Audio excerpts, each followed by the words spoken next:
21 septembre 1939, quelques semaines seulement après l'invasion de la Pologne par l'Allemagne, les forces nazies occupent Varsovie et commencent à cibler systématiquement l'intelligence polonaise, des politiciens de l'université, des artistes.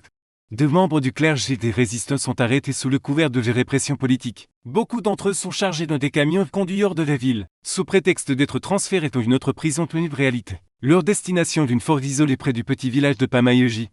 Environ 30 km au nord-ouest de Varsovie, où de grandes fosses ont été creusées à l'avance, et 7 hommes de fans sont alignés au bas. Abattus d'une balle de la nuque et enterrés dans des fosses communes. Entre 1939 et 1940, plus de 1700 personnes seront exécutées de cette manière. Cette série de meurtres est connue sous le nom de massacre de Pamajewie, l'un des crimes les plus notoires commis par les nazis dans la Pologne occupée par l'Allemagne. Cependant, ce crime ne resterait pas impuni, et les principaux coupables paieront pour leurs crimes de leur propre vie. Avant que Pamajewie ne devienne le site d'exécution de masse, le terreur a commencé à Varsovie même. Varsovie avait longtemps été considérée par les dirigeants nazis comme l'un des plus grands obstacle à leur plan de soumission de la nation polonaise. Pour eux, la ville n'était pas seulement un autre endroit sur la carte, mais le cœur même de la vie politique, intellectuelle et culturelle de la Pologne. Les capitales comptaient plus de 900 écoles et universités, de divers types et niveaux, environ 200 musées d'archives, bibliothèques, théâtres et cinéma, ainsi que plus de 900 lieux de culte de différentes confessions. Plus de 50% de la circulation de la presse nationale était publiée à Varsovie, et le nombre de professeurs et d'étudiants universitaires représentait environ 40% de l'ensemble du pays. Après l'invasion allemande de la Pologne qui a commencé le 1er septembre 1939, Varsovie avait été dépouillée de son statut et réduite à une ville provinciale au sein du nouveau gouvernement général. Portefeuille restait le cœur battant de la culture polonaise et le quartier général de l'État clandestin polonais. Devenu rapidement un bastion de la résistance anti-politique. Des années plus tard, le 14 décembre 1943, Jank, le chef de la partie de la Pologne occupée par l'Allemagne, appelé gouvernement général, écrivit dans son journal qu'il y a un endroit dans ce pays qui est la source de tous nos malheurs. C'est Varsovie. Sans Varsovie, nous n'aurions pas les 4/5 des problèmes auxquels nous sommes confrontés maintenant. Varsovie est le foyer de tous les troubles, l'endroit où le mécontentement se propage dans tout le pays. Les capitales polonaises s'étaient rendues aux Allemands le 28 septembre 1939.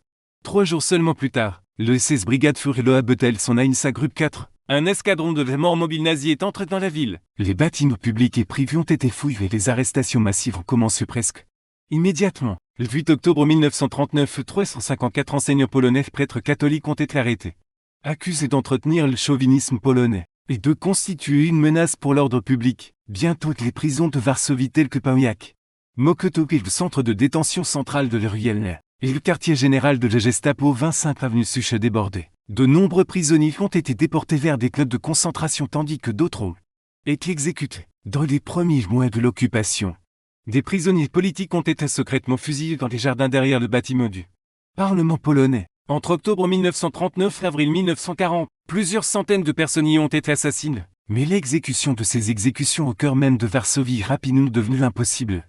Cachés, les nazis avaient besoin d'un endroit où les massacres pourraient être menés en secret. Et c'est là qu'ils ont choisi une clairière isolée dans les forêts près du village de Pamajewie. À partir de ce moment, les exécutions ont été menées avec une précision glaçante. Des membres de la police de l'ordre, des soldats du 1er régime de cavalerie SS Totenkopf, Verben stationné à Varsovie ont servi de principaux bourreaux. Ils étaient supervisés par la Gestapo. Les officiers de la police secrète nazie sous les ordres du SS Standarten furent Joseph Messinger, le service de sécurité, et commandant de la police de sécurité à Varsovie. Des fosses communes étaient creusées à l'avance, souvent par des membres du service du travail du Reich ou des jeunesses hitlériennes. Ces fossés pouvaient mesurer plus de 30 mètres de long, près de 3 mètres de profondeur. Des tombes plus petites de forme irrégulière étaient également préparées pour des groupes plus restreints. Les clairières forestières étaient progressivement agrandies les jours d'exécution. Les ouvriers forestiers locaux avaient congé. La police allemande patrouillait intensément des zones pour empêcher tout témoin de s'approcher. La plupart des victimes venaient de les prisons de Pawiak, chargées de des camions sous prétexte d'être transférées vers une autre prison envoyée dans un camp de concentration. Les prisonniers étaient autorisés à emporter leurs effets personnels. Parfois, pour leur donner de la nourriture supplémentaire, même leurs documents leur étaient rendus. Dans les premiers mois, cette tromperie fut efficace et de nombreuses victimes réalisèrent peu leur sort, jusqu'au dernier instant. Plus tard, alors que les nouvelles de Pamajewie se répandaient à travers Varsovie, certains prisonniers tentaient de jeter les trous des objets personnels des camions pour alerter leurs familles. Lors des exhumations d'après-guerre, certains corps ont été retrouvés avec des notes indiquant exécutés à Pamajewie écrites juste avant leur mort. Sur le site, les sacs des victimes étaient confisqués. Bien qu'il ait parfois été autorisé à conserver des documents de petits biens, les Juifs portaient toujours l'étoile de David Joad et des insignes de la Croix-Rouge du personnel. De l'infirmerie de Paviac ont été trouvés sur d'autres. Certains prisonniers avaient des mains liées et les yeux bandés. Les victimes étaient alignées au bord de la fosse abattue, souvent avec des mitrailleuses, dans certains creux. Ils étaient forcés de tenir un poteau ou une échelle derrière leur dos afin que leur corps tombe dans la fosse une couche uniforme. Les enquêtes d'après-guerre ont révélé que certains blessés avaient été enterrés vivants. Les nazis ont tenté de dissimuler ce crime. Les fosses étaient comblées, recouvertes de mousse et d'aiguilles, plantées de jeunes pas. Les familles ont été informées que leurs proches étaient morts de cause naturelle. Pourtant, le secret s'était avéré impossible. Les habitants, en particulier les ouvriers forestiers, ont vu les convois de prisonniers et entendu les coups de feu, au péril de leur vie. Le garde forestier Adair Bansky et ses collègues ont marqué les emplacements des tombés.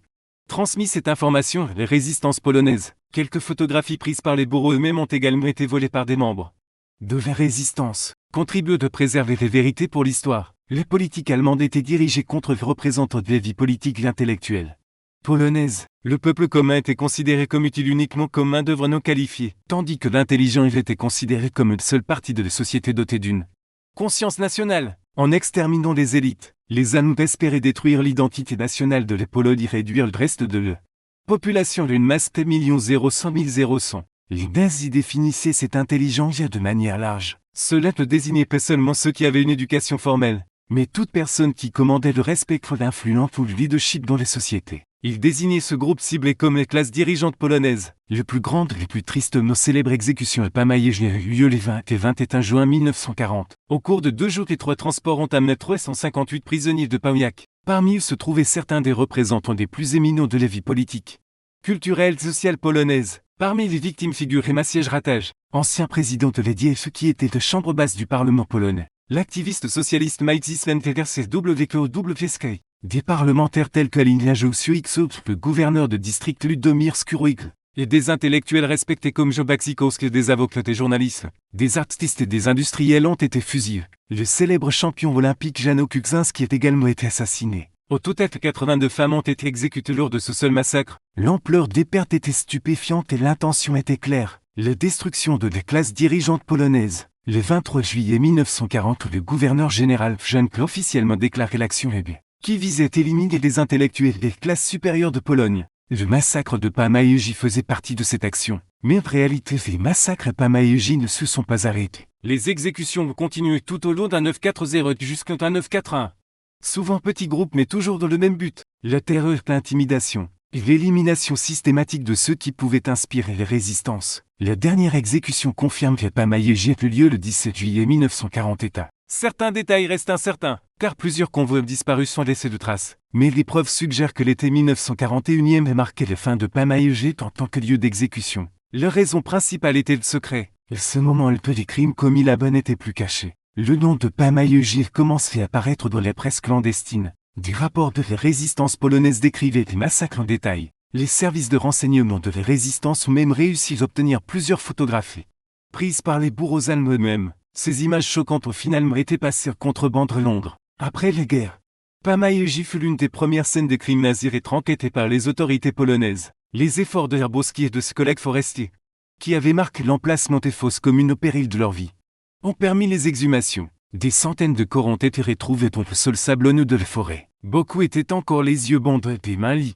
Une preuve claire d'exécution. Aujourd'hui, le cimetière et le musée de Pamayéji servent de lieu de mémoire pour les près d'un 700 personnes assassinées là-bas entre un 939 et 1940 états. Bien que de nombreux responsables du massacre de Pamayéji n'aient jamais été jugés, dans certains cas la justice ou même les vengeances ont finalement rattrapé les coupables. Le premier d'entre eux fut l'SS Gruppenführer Paul Murday. Il était le chef de la ST de la police dans le district de Varsovie 1940 et 1941. Il était officiellement responsable de son unité exécutant les exécutions. Il était tué au comble sur le front le 1 février 1942. Ludwig Fischer, le gouverneur du district de Varsovie qui a supervisé la campagne de terreur, a été condamné à mort par le tribunal national suprême de Varsovie qui exécutait en mars 1947. Une figure centrale était Joseph Messinger, le commandant de la police de sécurité allemande et tué à Varsovie de fin 1939 à début 1940 état. Connu sous le nom de boucher de Varsovie, il a joué un rôle direct dans l'action VB. Il était personnellement responsable des transports qui se sont terminés dans des fosses communes